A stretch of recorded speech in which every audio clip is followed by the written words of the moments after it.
kasama ng ating Sino ba? Ira Pablo, ang ating best player of this ball game. She's been all around the floor right now. Si Rochelle Rica. There we go.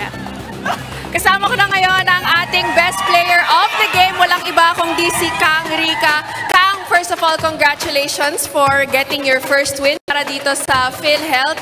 Kang, ano ang nagustuhan mo? Kinakabahan siya kanina, pero sabi ko magkukwentuhan lang kami. Anong nagustuhan mo sa pinakita mo ngayong araw at syempre sa pinakita ng teammates mo?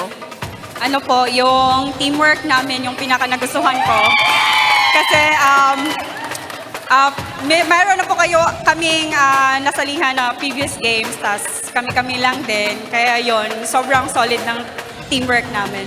Sinabi ng coaching staff na wala pa daw masyadong expectations given nga first game nyo to. Pero dahil nakuha nyo na yung panalo nyo ngayon, tapos in 3 sets pa, ano yung ma-expect ng mga tao mula sa PhilHealth sa mga susunod na games? Yun lang din po, yung gagawin lang po din namin yung best namin. Kung ano po yung pinakita namin ngayon,